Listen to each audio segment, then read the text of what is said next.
Hi, everyone, and welcome to the November community call for Make for All. I think I know most everyone, but just in case you don't know me, my name is Megan Salgado, and I'm the program manager for the Makers and Mentors Network. I know that we've communicated this with you a few times and that most of you are already aware, but our beloved Steph Santoso is officially out on maternity leave starting last week. So I'll be facilitating these community calls until her return. And this is actually going to be the last community call for 2019. So I just wanted to take a second on behalf of our entire team to thank each and every one of you for participating over the last few months. When we set out on this commitments initiative, we knew that we wanted to provide a space that allowed this community to continue to build momentum around their commitments and to keep us updated on new ideas and developments and challenges. And I think that this structure has been really successful. Definitely huge props to Steph for continuing to lead this initiative. And thank you to each and every single one of you. I'm really excited to see what comes out of 2020. And so, as I mentioned, this is the last call for 2019. We're going to be taking a break in December in order to accommodate for holiday travel and such. And so we'll be returning back in January. Traditionally, we've been hosting these on the second Tuesday of each month, but for January, we're going to be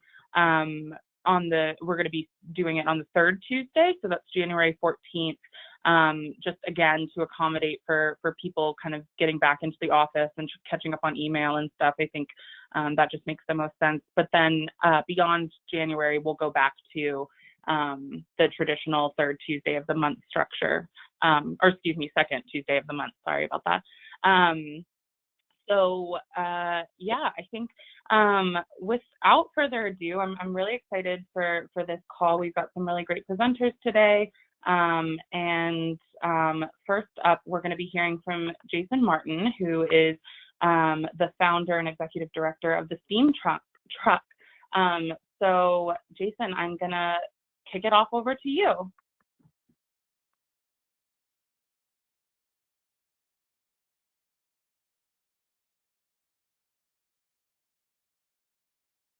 And just give me one second, Jason. Sorry, usually I'm like helping Steph with the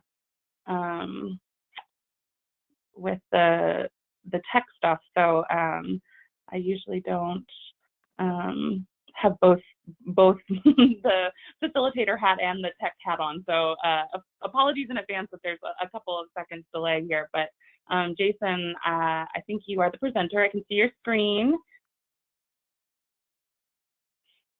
But I'm not hearing you. So if you're calling in on a phone line, okay, let's see if that worked. All right. Can you hear me now? Yes, that's perfect. Thanks so much. Perfect. Awesome. All right. Well, thank you. Let me kind of just go ahead and jump in and talk a little bit about our Steam Truck program. But before I do that,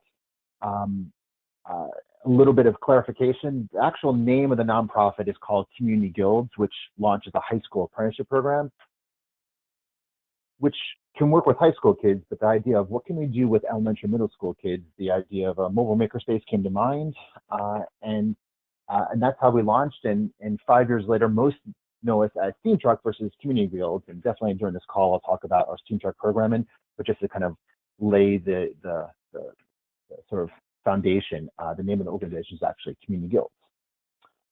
So 5 years ago, we had an opportunity to launch Steam Truck, and Steam Truck is by far our largest program. The original vehicle, which you kind of see all the way to the left there, is a 1988 Chevy P30 that we built out, put some stuff on it, and started driving out to schools. And the why of what we do this work is, I think, important. So I'll go into the how in the rest of the slides. But the slide that you're watching and seeing right now is what we call the Child Wellbeing Index, which was created by the United Way, which is a way to determine simply by where a kid lives, the zip code in which they're born in, the likelihood for them to thrive and succeed as an adult. 30032 is actually my zip code where I live. And you'll notice that the likelihood of kids born in my zip code is around 35%. So the idea of a mobile makerspace, and I think this will resonate for folks who are listening in, using the maker movement, but being intentional about where we go, and leveraging the value prop of having wheels is important. So where we go and who we serve is really determined by this child well-being index. And our goal is to serve students who are in the highest and most needed areas in the Metro Atlanta area. But kind of broadly, who we are, what we do. So the 4 words that I use to describe Steam Truck is a way to eliminate inequities, and while we're there, to catalyze transformation. And the 2 things that I think we do very well, one is, and folks who are listening will gravitate toward this, is that we give kids an opportunity to get their hands dirty and make things. And then the second, which I think is critical for what we do and how we do it, is that we empower teachers to continue this work once you drive away. The table on the bottom is just a kind of a quick graph to talk about our progression and why everyone knows it's a Steam Truck versus Community Guilds. That first year, when I was the person driving the truck, we served about 100 students, and 5 years later, we serve over 12,000 students a year with 6 vehicles. Just as an aside, they all don't look like that, but that's just the easiest way to represent 6 vehicles. If you're ever interested about actually how we deploy stuff, the sort of the messiness behind the scenes, you'll see lots of different vehicles and lots of different configurations. But we have 6 things that go out to do stuff. Our mission's up in the top.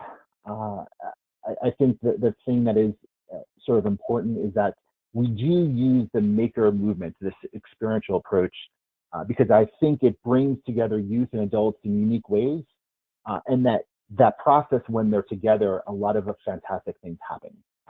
My thing is that the maker movement too often misses the students I think need it the most, and a lot of the work that we need to do just as a collective is ensuring that all students, not just those in higher wealth areas, have access to this. The sort of the 3 larger sort of value props, I'm not going to spend much time on because I think folks on the call will get this. It's a makerspace on wheels. It's something I usually have to explain quite in detail, which is nice. I don't have to in this context. And then the next one, tackle real problems, also something I don't need to probably spend a lot of time explaining to those who are listening in.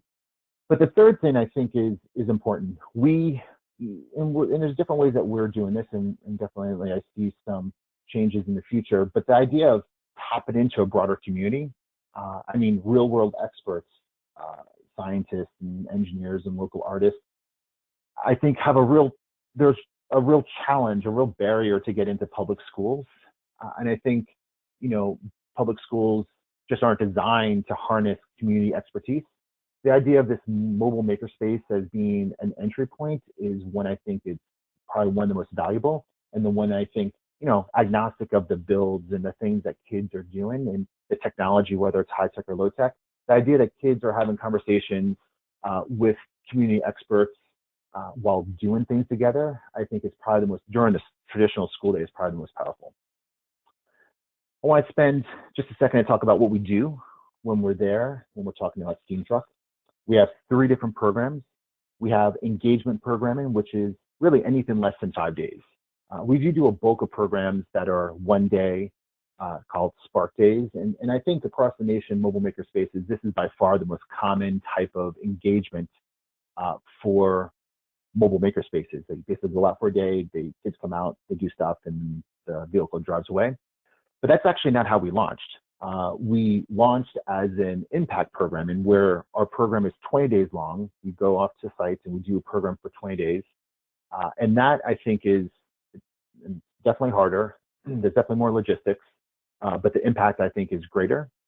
And if the value proposition, what we're trying to do, really our theory changes around building capacity, it honestly can only happen through impact programming, not 1 day events. And then sustaining is our last, which typically doesn't involve our vehicles. It's involving staff doing, curriculum development, technical assistance and support, basically trying to ensure once Steam Truck drives away that this stuff sticks. To kind of dig a little bit deeper into this capacity building, we developed something called the Teacher Roadmap. And the teacher roadmap, you know, the kind of the blue that's in the sort of the screen there and the arrows, you know, programming is a part of the puzzle, and it's the one that most people think of when they think of Steam Truck. But really, there's a lot of work that happens before we drive if we're really trying to build capacity and make a long-term impact. So the teacher roadmap is a way to do that. We think the teacher and teachers that we deal with are the ones that if we can convince that this works, this is the ripple effect that will continue on way after we drive away. But it takes time. And if it's just a cotton candy experience, it's probably not going to stick. So really doing work before we show up, then doing the work in an intentional way. And we have positions in the organization that their job is to work hip to hip with the teacher while we're working with their kids to really get the most out of this experience. And then afterwards, really having some powerful follow-up, because as a former teacher myself, you know, I was in the classroom for almost 10 years. You know, as soon as the doors close and you're kind of back with your kids, it's just way too easy to go back to the status quo, not for any, you know, for any bad reasons. It's just human nature. And it's hard to kind of do something new and different, especially if you're not surrounded. So the follow-up piece for us is critical. This next slide, the impact, everyone wants to know impact, so I'm showing it to you. I'm not going to go over all the numbers. I think we'll share all these slides and people can dig into it and you can ask me lots of questions. But the three things that we're trying to uncover if we're doing this work well, if we're talking about outcomes, not outputs. The first is something I think is solidly in the wheelhouse, which is we're an intervention for struggling learners. One of our programs is a pull-out program. So that means when we arrive, the school has selected kids to participate. And the kids that I ask them to choose are ones that I say that struggle within the four walls of the classroom, but this is an opportunity to showcase their genius. And we get a wide range of students, and by far we have some of the biggest outcomes with the group. But we also need to push in, which is working with the entire class of students, and that's now working with students, but it's really about building the capacity of teacher, and that's sort of the second column. And there's definitely some impact there. I think, honestly, we can probably do a better job of understanding what the long-term impact is. And if I were in a room with you all and you're looking me in the eyes, I actually don't know, because we haven't been able to test it or have the sort of resources to kind of follow up with it longitudinally, to see, like, does it really, you know, what has stuck with teachers. But that second column is definitely where a big part of my heart and passion lies. And the third is kind of a hunch. You know, I think there's some data to support it. I think there's some theory behind it that's also supportive of this idea that if we kind of work with the struggling students, if we really start to increase the impact and effectiveness of teachers, that school climate can change, especially if we do the work that everyone in the call is passionate about, the sort of hands-on real-world learning. But we don't know yet if our work is doing that. My commitment is that it does. That's sort of the third area. So the last slide that I'll leave before I'm not sure if we're going to do Q&A here, but Q&A here or when it's sort of the general for everyone. Throw out some challenges and some places that I would love from those in listening in to either send or share resources or point us in the right direction. You know, we're a nonprofit, but we're also a fee for service, and there's a cost involved, and our model is actually fairly pricey because we keep a 1-to-5 ratio of one paid staff member for every 5 kids. And if you've ever been to a school, a teacher is a cost driver. For us, the staff is a cost driver. So how do we help schools find resources to help pay for our work, especially since that first slide around United Way is we're trying to go into places that may not have an overabundance of resources. I think that they're out there under PD and title monies, but there's still a struggle. I would love to kind of hear from others at some point about how they've been able to navigate that, especially if they're working in the K-12 space. The second is, you know, we're trying to change schools, and they're using the maker movement as a proxy to do that. I'd love to figure out some strategies around how that works, not just with teachers, but when we're talking about school systems, what has been successful or not, so we don't reinvent the wheel. And the third goes back to evaluation and data. I know that all of us are struggling, and there's a lot of thought energy around the maker movement and data and evaluation. But I just think that we're all doing our own things, and we're as guilty as everyone else. I would love to have some norm data. I would love to figure out if our program is actually more or less impactful than other sort of maker movement focused programs, and I just don't know. I also don't know if we're talking about like trying to change that map from all that red to more green.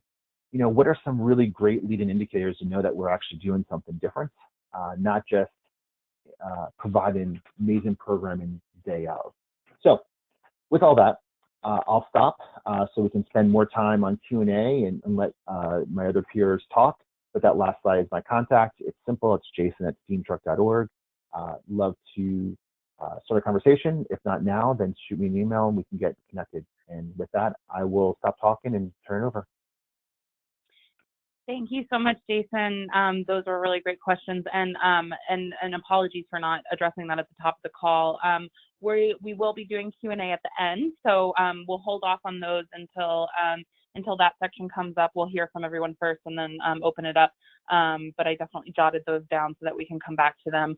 And for those that are just participants on the line, just know that if you do have any questions that you don't want to wait for until the end, you can feel free to type them into the chat box, or there's a hand raise button that you can use at the end as well that will allow me to unmute you and call on you for to chat. So, but we'll hold on that for now, and we're going to move on to our next speaker.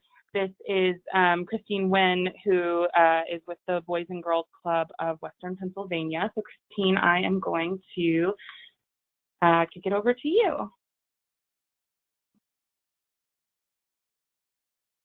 Hello? Hi, we can hear you. Okay, and I can do this and it works? Yeah, I've never done this before. Great. Hi, I'm Christine from the Boys and Girls Club of Western Pennsylvania. And Lisa, our CEO, is also in this call. We weren't sure if we could both talk but I'm going to start talking. Most of you have probably heard about the Boys and Girls Club or the Boys and Girls Club in general, and but we're an after-school provider. These are some of our statistics, but we are the largest after-school provider in Pittsburgh. We serve 2 counties, Allegheny County and Somerset County.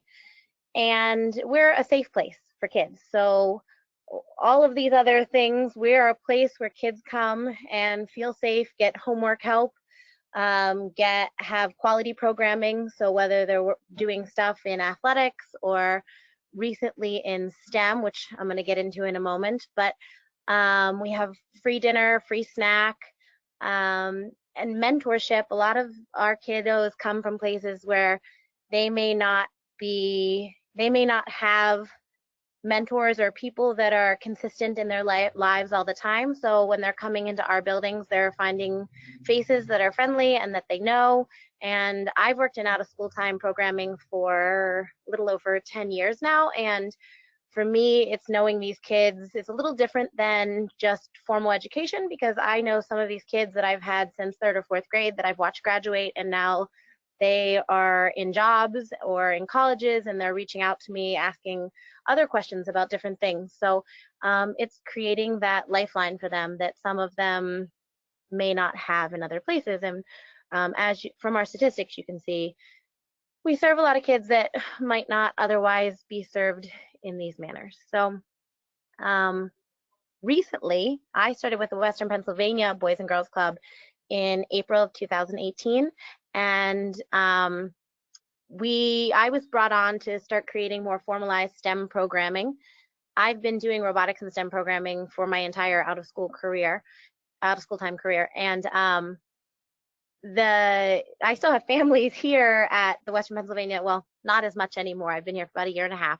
But when I started here, the different clubhouses that we are located at, and we have, I think, 9 clubhouses now. We just acquired one more center. When I started, we had 7, and being at the different sites, I had families still coming and saying, what is STEM? And all of you on this call are like, wow, we know what STEM is. But I was just bopping around to different clubs, taking boxes and sometimes literal boxes and tape because we're working on limited budgets, building forts and doing the Not a Box project, and doing whatever I could as low cost as I could, like this little guy with his, we actually used him then to do some stop motion animation, but they made the little people first. So the first year was just a lot of one day a week exposure level programs for an hour or 2 hours or however long the kids wanted to work on different things. And that quickly moved into, okay, we are starting to build this culture where I'd walk into a place with a box and kids would say, Miss Christine, I'm so excited. And so we started to be more intentional with the way we wanted to develop and create these programs. So in the summer, last summer, we actually did our first year of specialty camps where we had an invention camp, some programming camps, some sewing camps, where kids were coming specifically for those skills. And that was new to Boys and Girls Club of Western Pennsylvania, not just having a summer camp where it was just a day camp where they were there from 8 until 4 or 9 until 6 or whatever hours they were there, but to actually come for specific skill building activities was different to our organization from the past. And that was really cool. The kids were so excited about these things, and we're starting to see that ball rolling of the change in culture.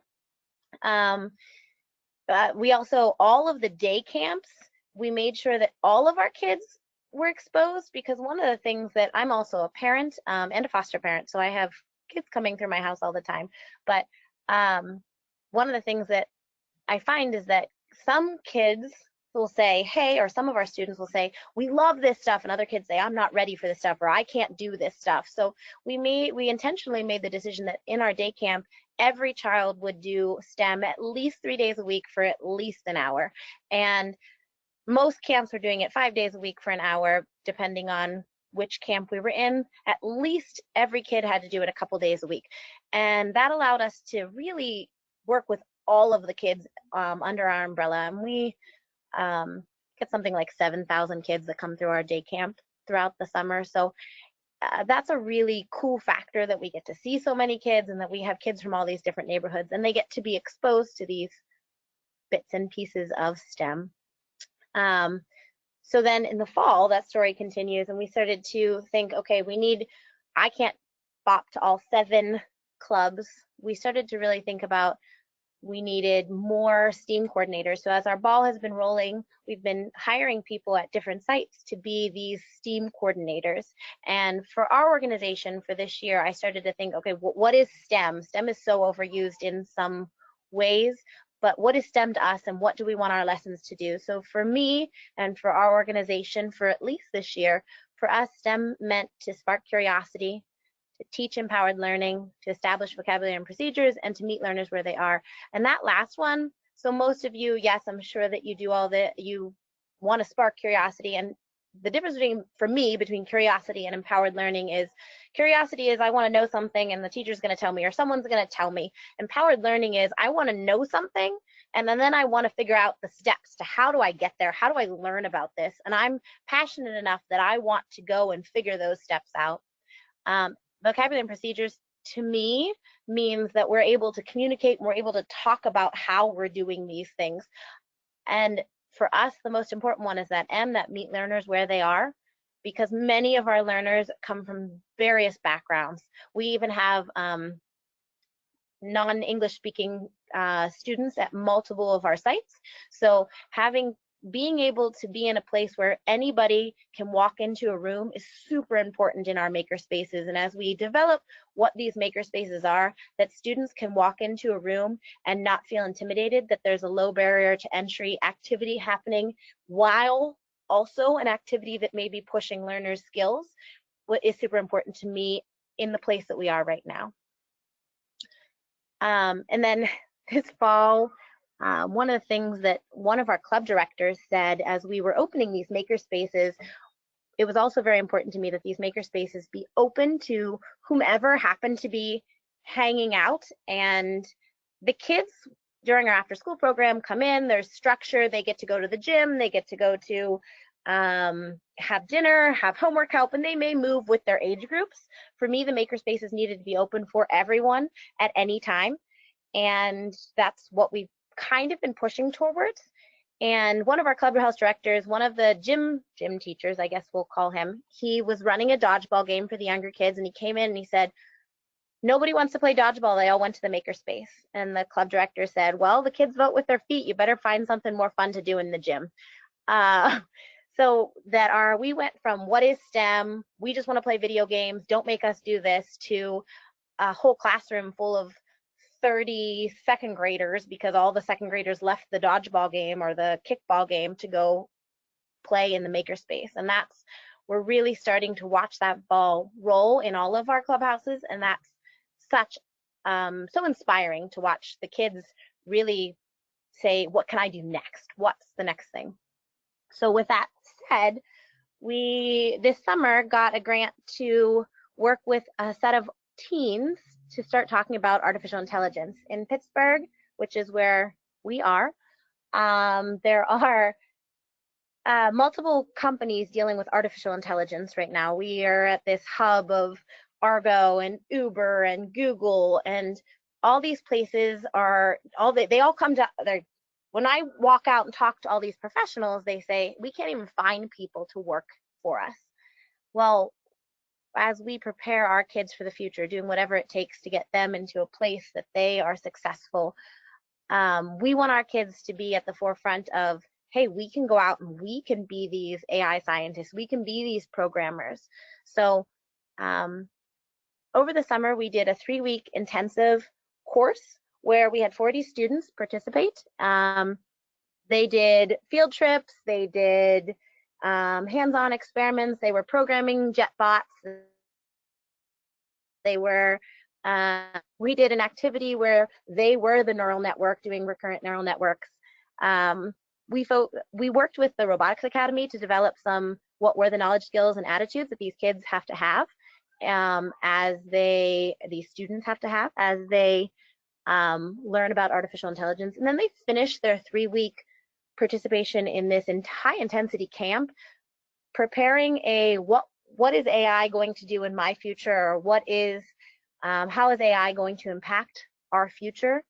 And they presented to PPG in this final celebration. Our winning group actually talked about how AI could help pharmacists better serve the community by giving them more time, by kind of becoming a pill counter, so they had more time to talk to their customers as a whole, because they actually reached out to pharmacists and said, what is the hardest part, and what part do you feel could be help your jobs move more efficiently?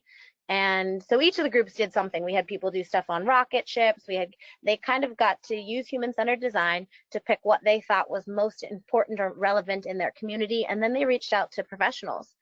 So that camp went astoundingly, if I do say so myself, and we moved forward to start. I should wait 1 second, sorry. We actually are moving on into a fall portion of these kids right now they're working on a lot of Python based and developing their own neural networks.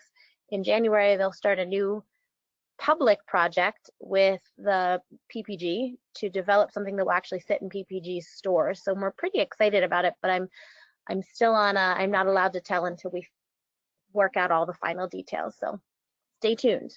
Our maker commitment was that Boys and Girls Club of Western Pennsylvania strives to have at least 75% of its youth actively participate in hands-on STEM programming, with 75% of our youth gaining employment or participating in post-secondary education. And we're doing our best each day to try to get kids doing hands-on stuff. These pictures just speak to, in my mind, I love the excitement. For me, it's watching their eyes light up. I don't care what you're doing, whether you're playing basketball and soccer, or you're building something, or you're crafting something, or you're playing a game, but watching them be part of it and feel passionate about it. So, and for me, that's what these pictures say. So what now? With that goal in mind, we are moving forward with the projects with different companies, PPG being one of them. We're moving towards apprenticeships. We're actually using some of Robotics Academy's apprenticeships in robotics, electronics, I forget all of, there's 5 of them. And we have a CareerWorks working with some of our McKeesport students, getting them involved in these pre-apprenticeship programs that connects them to companies, that gives them the skills they need to go out and be hopefully professionals at some point in their lives, but moving towards making our AI program an apprenticeship as well. We are building a culture of curiosity and design thinking, or at least we hope that we are. And continue, I love what you said, Jason, about quality assessment. That is something, the University of Pittsburgh actually is working on a quality assessment tool for out of school time. And for me, that's vital, because you can't be good at something until you're assessing and refining what you're doing. And we're looking at some becoming a host for after school competitions. So I have previously participated in, many of you may know, the first robotics, FLL, VEX, all of those different BotBall, Bots IQ. I've participated in almost all of those at this point with different students. But a lot of them are not accessible to the after school kids in general. Those kids are not as consistent or may not have the same tools. Eventually, we'd love to build to a place where our kids, we have a set of kids that are passionate enough that they're going to be here enough to be able to compete on the same playing field. But many of our after school kids need a place that they can compete, that low barrier to entry, where they feel successful doing stuff that does push them just the right amount, but it doesn't leave them feeling like they can't do it. Because honestly, if we're gonna put them in a place, if we're gonna set them up for failure, that doesn't allow us to continue to work with them as mentors and as people that they trust. So we'd like to create that after school competitions.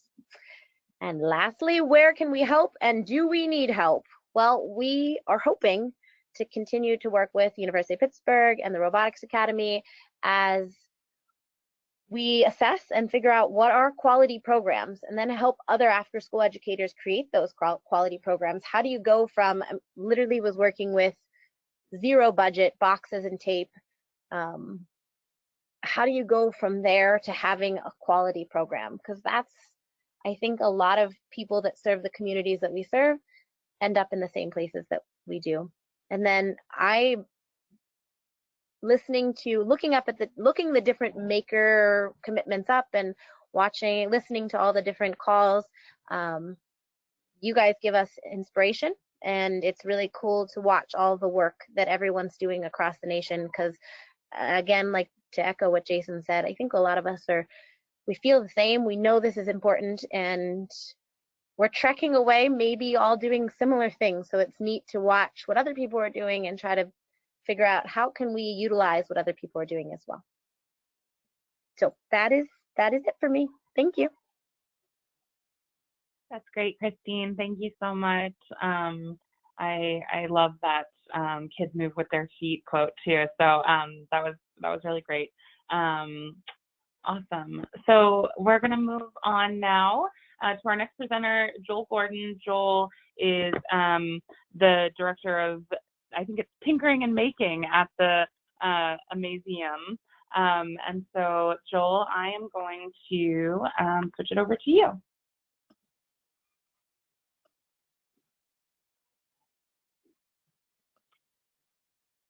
All right, so we can see your screen there. Let's see if I can get you off of mute. Great, can you hear me? Yep, there you go, that's perfect. All right, fantastic. Well, I want to start out by saying, Jason, I'm really impressed with your program, and that's one of the things that we're sort of striving to do here. So I'll be calling you. And Christine, it's amazing, and Pittsburgh is a sister city for us. We've been working with Pittsburgh, the Children's Museum, for quite some time, and you guys do phenomenal work. So I'm Joel Gordon, and I'm the Tinkering and Making Manager at the Scott Family Amazium in Bentonville, Arkansas. So I wanted to tell you a little bit about our role. So we're a convener. We start out, first of all, by guiding discussion. So within this region, we work with schools, universities, businesses, organizations, private community centers, really anyone who has an interest in STEM, STEAM, and making curriculum for education. We share experience in our lessons. We have a staff that has combined about 1,000 years worth of experience in making, and we're a gathering point. We're very lucky to have a beautiful 50,000 square foot facility here in the heart of Bentonville, and we often share our space on many levels with our partners in the community and in the region. And we are a participant in the broader maker movement. With that, one of the things that we do yearly is we host an Arkansas Maker Summit, statewide Maker Summit.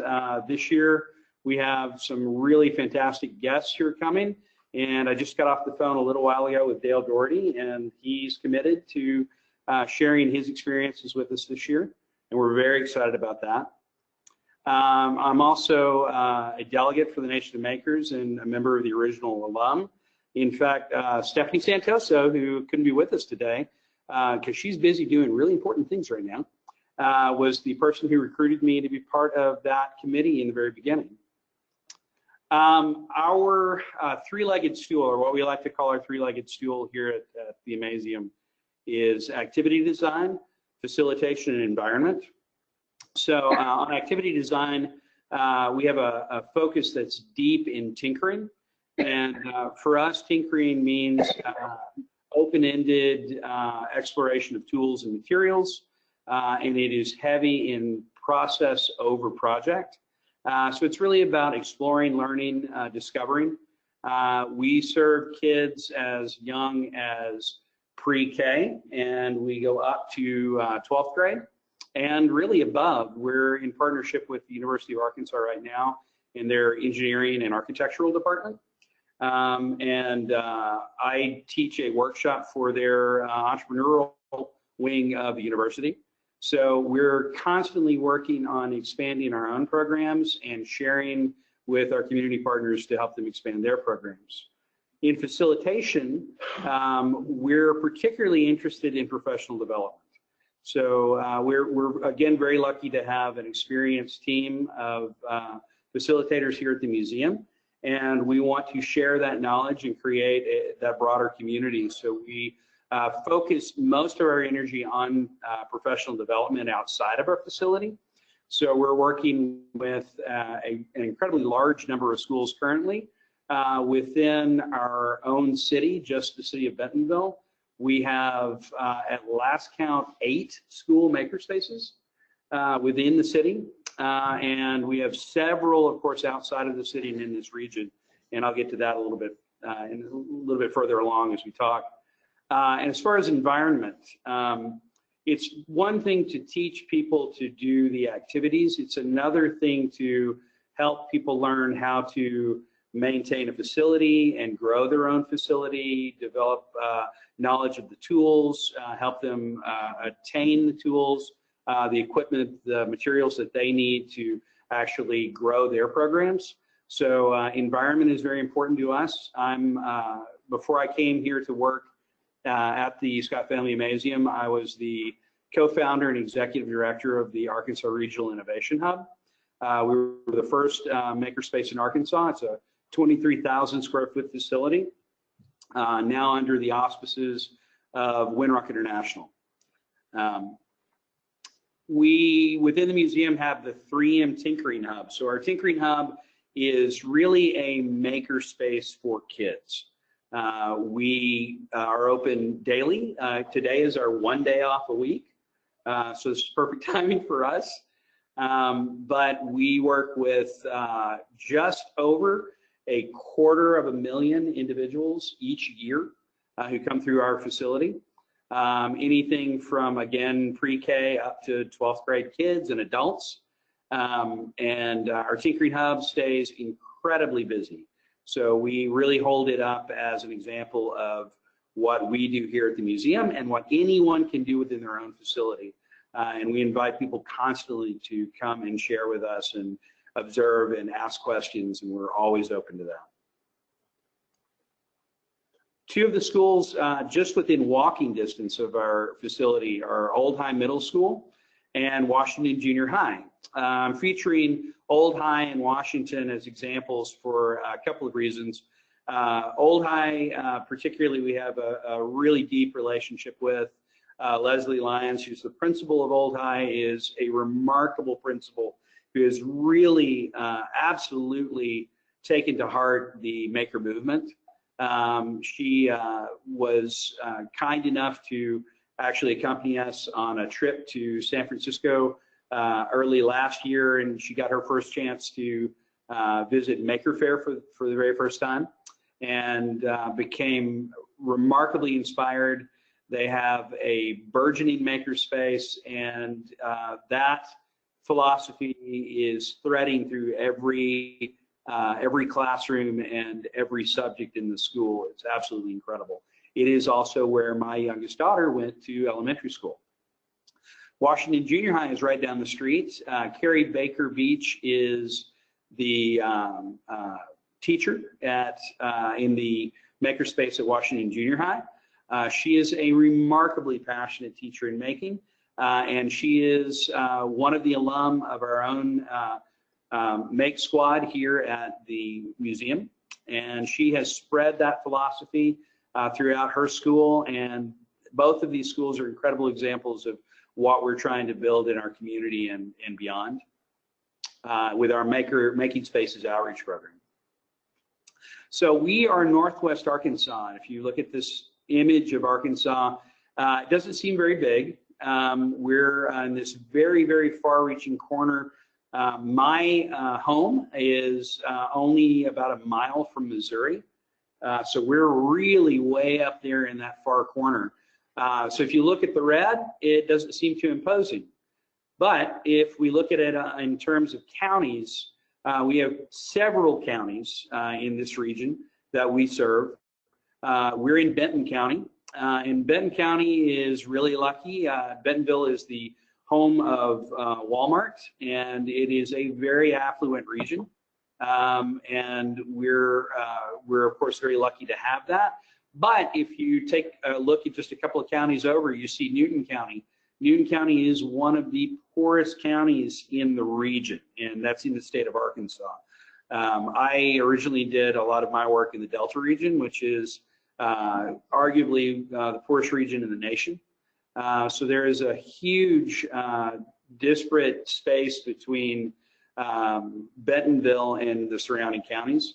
And our benefactors and folks in our region are incredibly kind, and we are doing everything that we can to serve these less fortunate areas. And our outreach program has been growing year after year after year, thanks to recent grants with the NSF, with a couple of philanthropic organizations that have helped us to grow make programs within the schools, some large corporations that exist in the region who donated and created schools of innovation.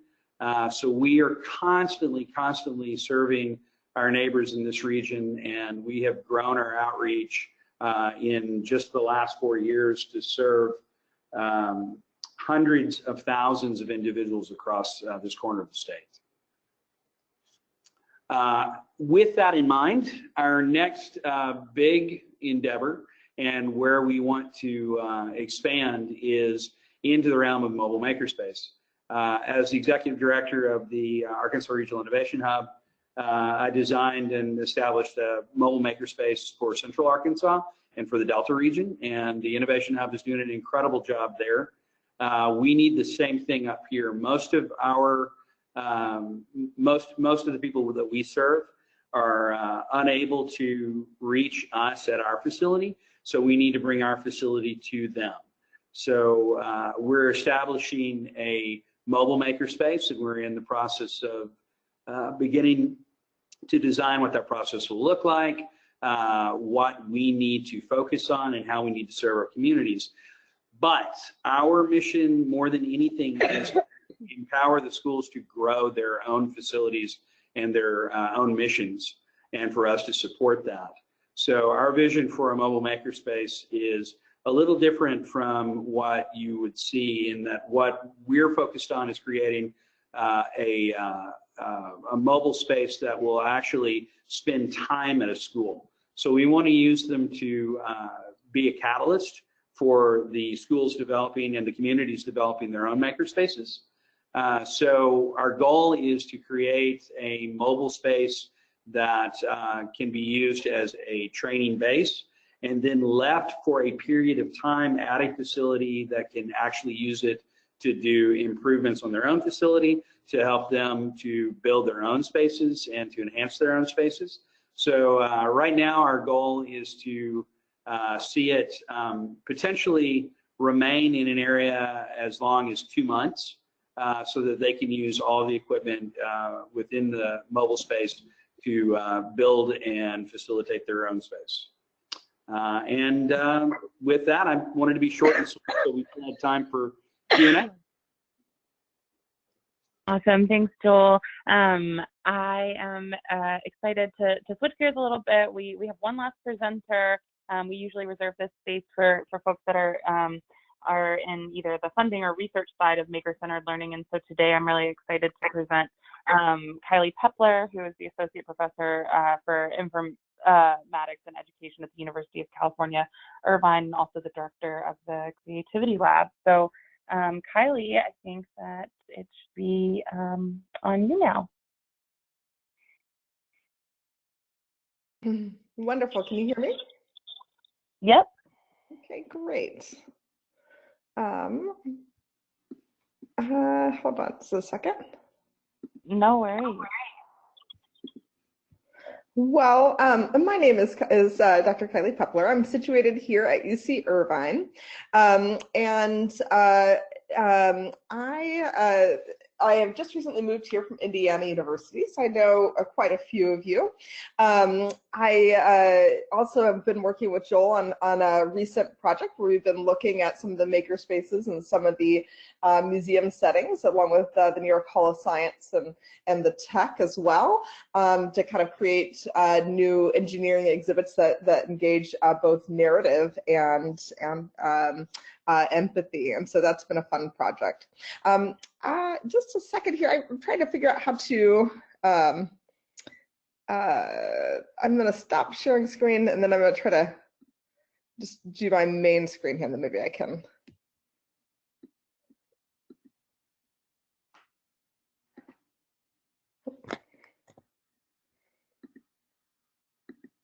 There we go.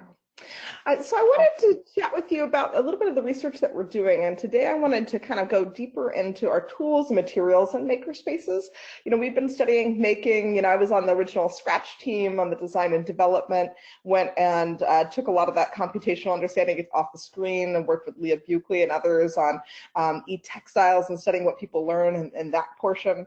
And I specialize in what people are learning in the out of school hours, especially. So what I kind of think about the tools in our makerspaces, and when we select and buy those, that they really shape our learning.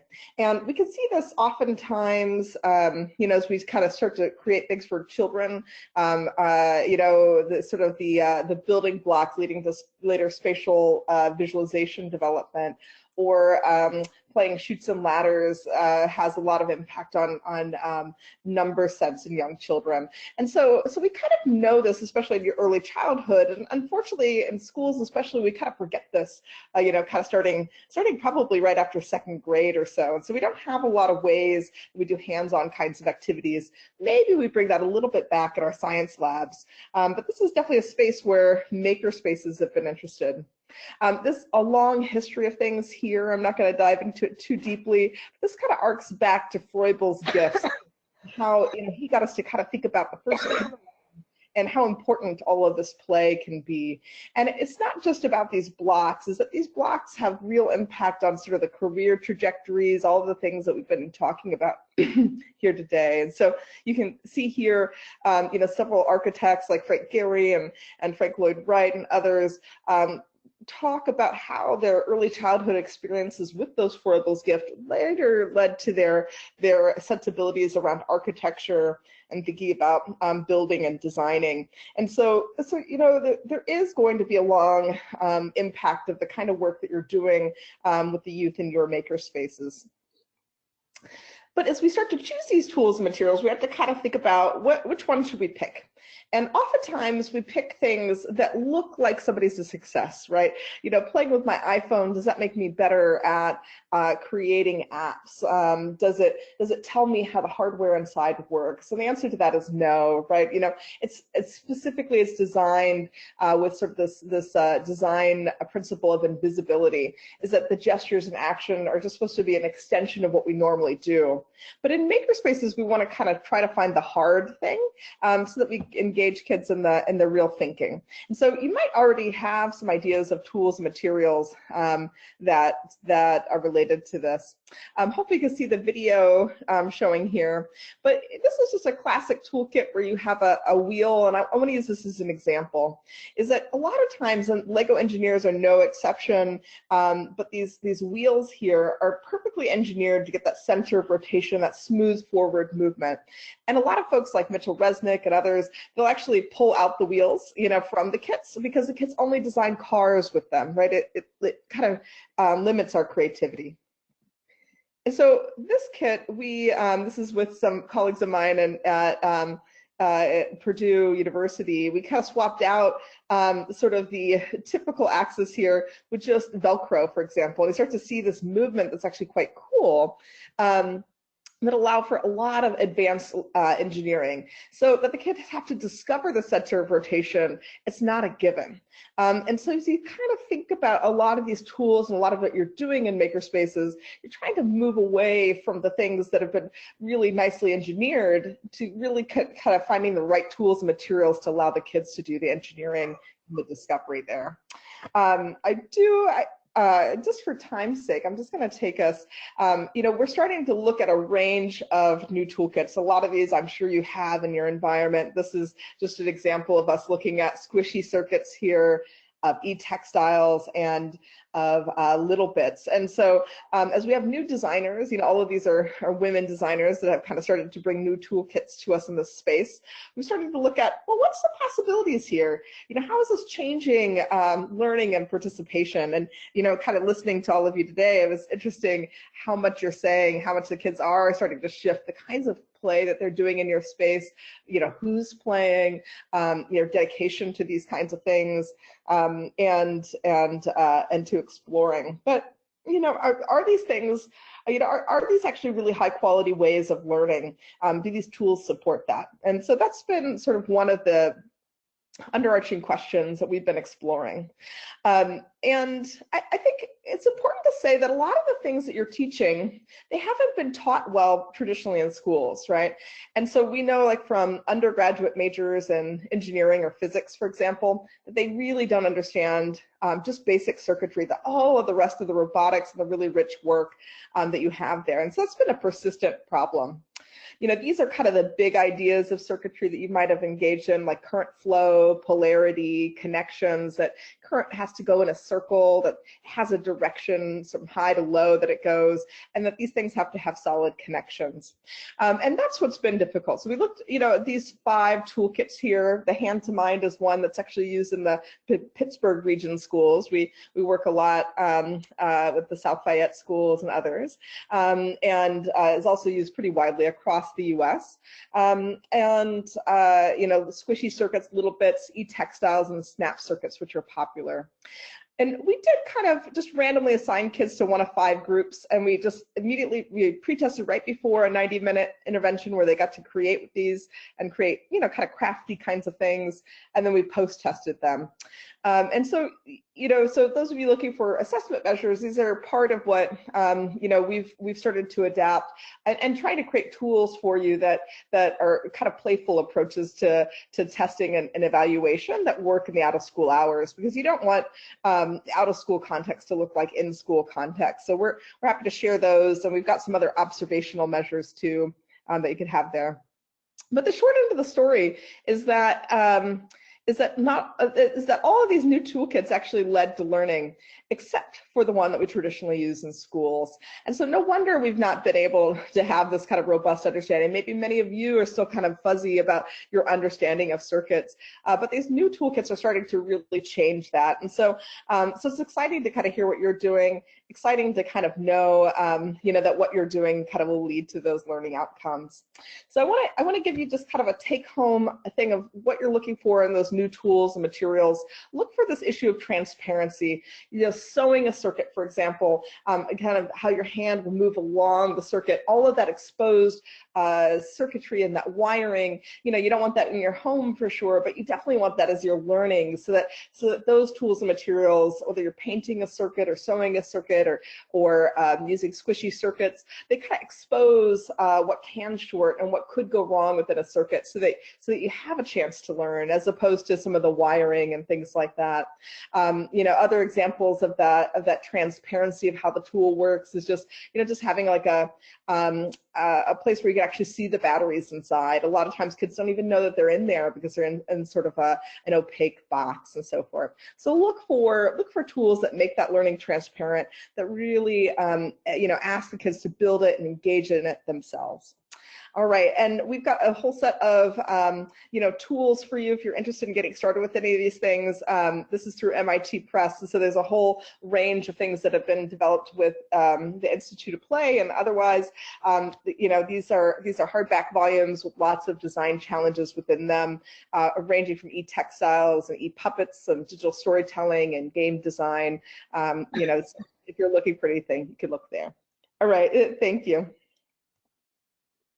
Thanks so much, Kylie, and thanks to everyone so much. I know that we're right almost at the end of the hour, and so if folks need to hop, that's totally fine. But I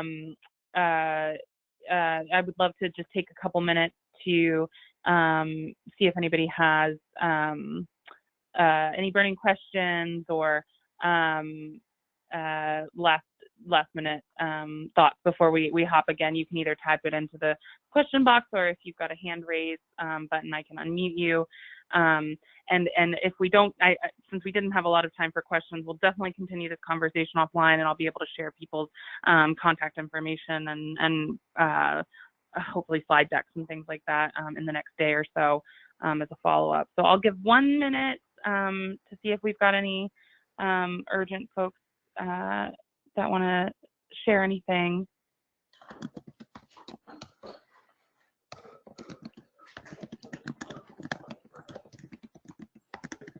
All right.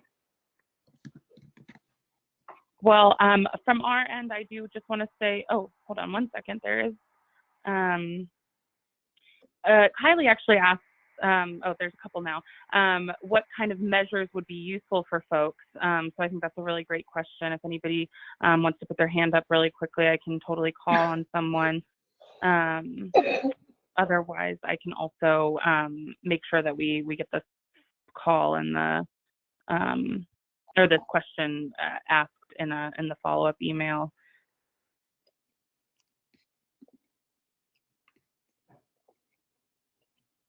And Jay, I see you've got another great question too. So I think what I'll do is I'll make sure to capture the questions that Jason and Jay and Kylie and other folks sourced throughout this call. That way we can continue the discussion offline. One update from our team is just that our Maker Fellows application process is open.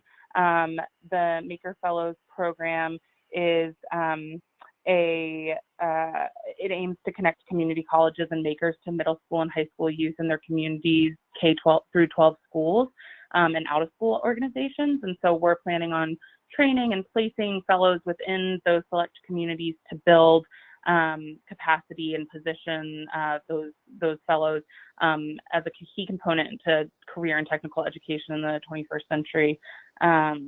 So if you're interested in learning more about that or applying, applications are open now until December 6th. Colin Lacey, who is my manager, is actually in charge of the Makers Fellows program. I will be your point of contact for anything else related to Make for All while Steph is out.